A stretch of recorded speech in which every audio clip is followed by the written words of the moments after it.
जैसे पापा को मैंने बोला, पापा ने बोला कि 1 साल बर्बाद करो। तो मैंने बोला कि 2,500-3,000 रुपये महीने का कमाते हैं, उसमें से 1200-1500 मैं ले लूँगा, और आधे में पूरी फैमिली रह रही है, और इतना करने के बाद भी मैं 1 साल बर्बाद करूँ?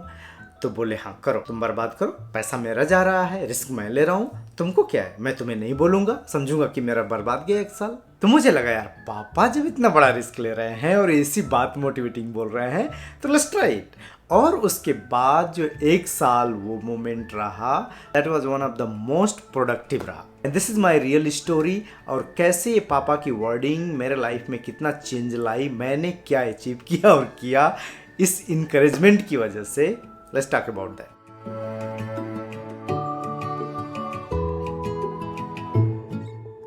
सो वेलकम टू मेरी किताब का एक पन्ना। और आज की भी स्टोरी हमेशा की तरह बहुत ही इनक्रेडिबल और बहुत ही इंटरेस्टिंग है। And that is 100% my own real story कि कैसे पापा का ये वर्ड 1 साल बर्बाद करो मैं देखूंगा मेरी लाइफ चेंज कर दिया। अगर आप हमारे चैनल पे नए हैं तो let me introduce my self first. मेरा नाम डॉक्टर संतोष कुमार भारती है। मैं एक यूपी के छोटी डिस्ट्रिक्ट से रहने वाला हूँ। मैं गांव में ही सारी पढ़ाई किया हूँ, आश्रम जैसे स्कूल में। अभी मैं बोस्टन मैसेच्यूसेट्स अमेरिका में रहता हूँ, यहाँ एक फार्मा कंपनी में सीनियर साइंटिस्ट हूँ। हमारे कैरियर फेज में पापा हमें बहुत अच्छी अच्छी एडवाइस दिए थे। मेरे पापा पढ़े लिखे नहीं थे ज़्यादा, क्लास 5 या 8 तक पढ़े थे बस, बट बहुत अच्छी अच्छी एडवाइस देते थे कैरियर रिलेटेड। और ये कहानी उसी टाइम की है जब मैं फर्स्ट टाइम बीएससी में एंट्री किया। और ऑनेस्टली बता दूं, मुझे भी पता नहीं था कि बीएससी इंग्लिश में होती है। जब मैं क्लास करने गया तो जो टीचर आ रहा वो इंग्लिश में झाड़ रहा है, इंग्लिश में झाड़ रहा है, और हम गांव से गए, भोजपुरी बोलते थे, हिंदी भी नहीं बोल पाते थे ठीक से।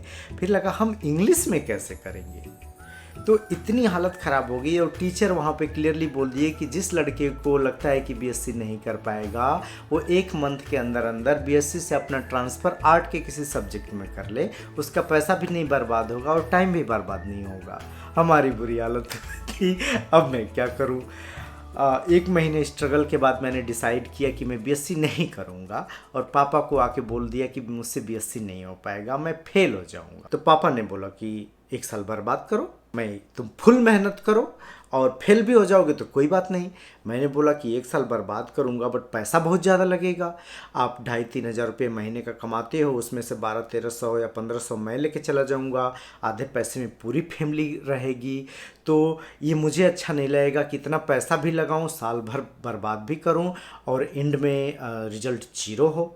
तो पापा ने बोला कि अगर तुम मेहनत करोगे दिल से तो पास भी हो सकते हो, फेल हो गए तो मेरा पैसा बर्बाद होगा, और मैं रिस्क ले रहा हूँ, मैं तुम्हें कुछ नहीं बोलूँगा, तुम बर्बाद ही समझो 1 साल, बट तुम फुल मेहनत करो, मैं पैसा लगाता हूँ, पास हो गए तो ठीक है, और नहीं तो वैसे भी अब कोई नया कोर्स नहीं रह गया है, किसी और जगह ट्रांसफ़र नहीं कर सकते, तो तुम रिस्क लो, मैं भी रिस्क लेता हूँ। तो मुझे लगा कि पापा 2,500-3,000 रुपये कमाते हैं और आधा पैसा मेरी पढ़ाई में लगा रहे हैं, और इतना बड़ा रिस्क ले रहे हैं साल भर के लिए पैसा देने के लिए, तो मैं मेहनत कर सकता हूँ, मुझे मेहनत करना चाहिए।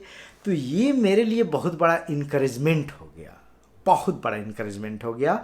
और फिर मुझे लगा कि यार पापा जब इस तरह कर रहे हैं तो लेट्स डू इट, सब मेहनत करो। फिर ये हालत थी कि मैं घर से 15 किलोमीटर दूर रहता था।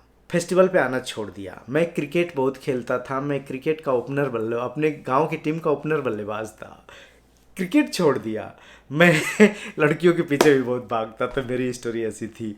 मैंने कहा नहीं, सब कुछ छोड़ो, एकदम पढ़ाई पे फोकस हो जाओ।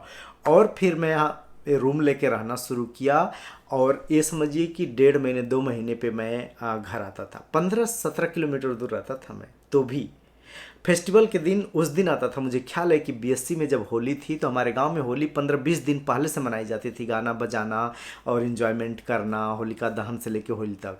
बट मैं होली के दिन सुबह आया था। लड़के कितना भी कुछ मैसेज करें, बुलाए चलो आ जाओ, नहीं, मुझे पढ़ाई पे फोकस हो गया।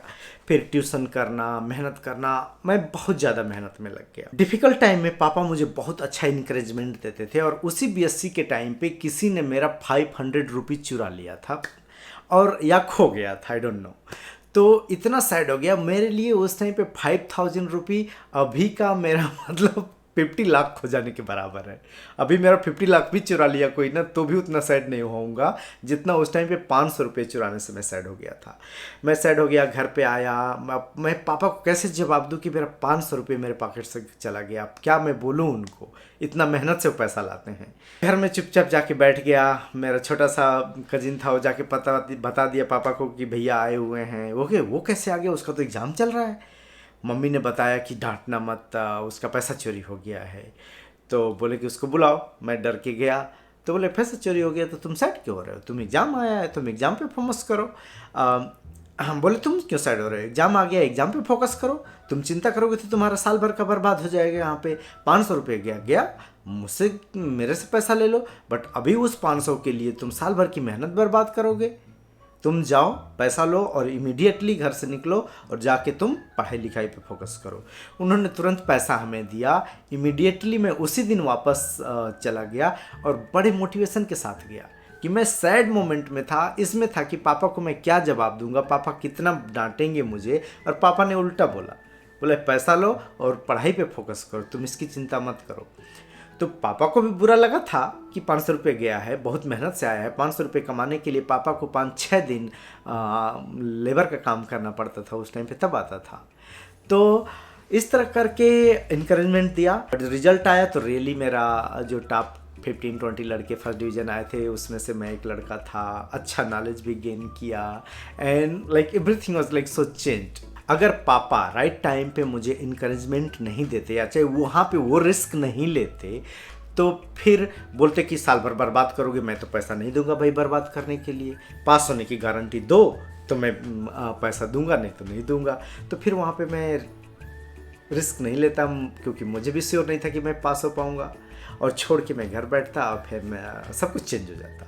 तो जब भी कोई पर्सन इस तरह की सिचुएशन में हो तो हमें उसको अच्छा इंकरेजमेंट देना चाहिए, as a big brother, as a sister, as a parents, as a colleague. उसको इनकरेज करना चाहिए रिस्क लेने के लिए, राइट डायरेक्शन देना चाहिए, तब वो पर्सन बहुत बेस्ट परफॉर्म करता है। आप भी अपने आसपास के लोगों को अच्छी स्टोरी सुनाइए, अच्छी कहानी बताइए, अच्छा इंकरेजमेंट दीजिए, किसी की लाइफ चेंज कर सकता है। और अगर ये वीडियो आपको अच्छी लगी तो प्लीज़ व्हाट्सएप पे, फेसबुक पे, इंस्टाग्राम पे कहीं शेयर कीजिए, शायद किसी की लाइफ चेंज कर दे।